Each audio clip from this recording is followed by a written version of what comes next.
So guys, Merry Christmas sa lahat. Anyway, dito tayo ngayon sa Tolosa Leyte. At naglalakad ako ngayon. Pupunta ako dito sa may dalampasigan nila. I-check natin kung gaano nga ba kalalakas yung alon. Medyo kasi masama yung panahon dito, kaya di kami nakauwi. May pinuntahan kasi kami dito, may binisita lang na kamag-anak. At dahil nga sa sama ng panahon ay di na muna kami umuwi kasi nga ang hirap ng biyahe. So yun yung mga kalakotsero. Grabe. So mga kalakotsero, dito ako sa may dalampasigan ng Tolosa Leyte, dito sa may Opong. So ayan. So makikita nyo yung mga alon dito mga kalakotsero. Normal lang to na panahon. Ayan. Normal lang yan na panahon. Mano lang talaga yung panahon ngayon, maulan. So eto normal lang to na panahon mga kalakotsero. Ayan. Dito banda sa may Dulag Leyte. Ayan dito sa may likod ko is Dulag Leyte. At doon naman sa may Tanawan Leyte. Ayan. Grabe.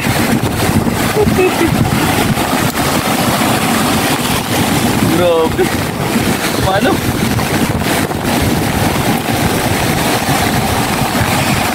So mga kalakotsero, grabe talaga yung dito.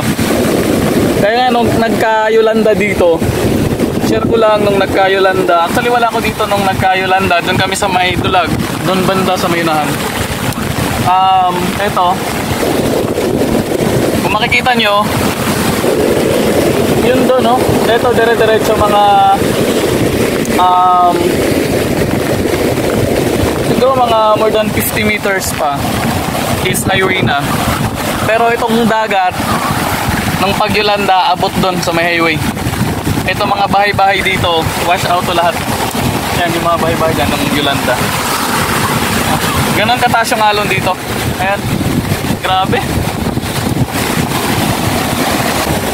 Kasi mostly pag ganito, pagkatapos ng Pasko at papasok na yung bagong taon, yung iba may mga tira-tira sila sa mga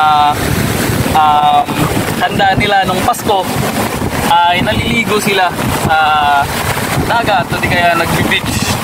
Pero makikita talaga dito ngayon mga kalakotsero, walang tao. Dito kasi sa Tolosa Leyte, ito yung pinakamahabang, dito makikita ang pinakamahabang dalampasigan mula doon. Tapos yung sa harap kasi niyan, Pacific Ocean na wala na talaga sila. Kaya tingnan nyo yung alon mga kalakotsero, grabe, nakakatakot. Ayan, grabe, nasa likod ko yan. So shout out sa lahat ng mga taga Tolosa Leyte na makakakita nitong video natin. Try namin dito nung gabi. Grabe, napakalamig. Kahit di mo na kailangan ng aircon, para ka na rin nag-aircon. Sobrang lamig. Ayan. So yun lang naman mga kalakotsero.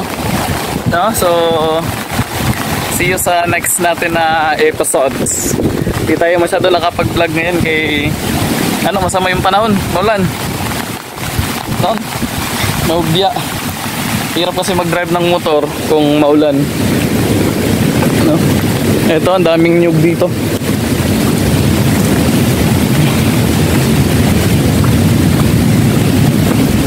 So ngayon, ang dami ng bahay. Meron pa nga dito, mga tira-tira pa dati ng mga na-Yolanda, hindi na inayos. Ayan. Pero yung iba, mga bago na mga bahay.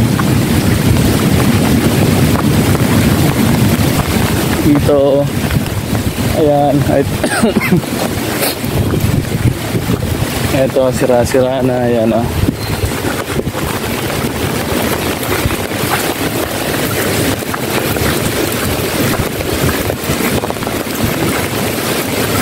so ayan, dito tayo kasi mga doon, baha.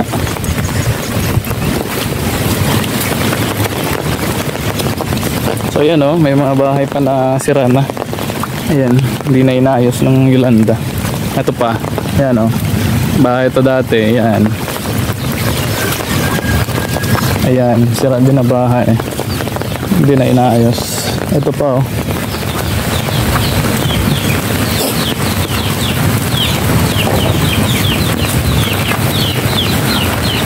Ayan.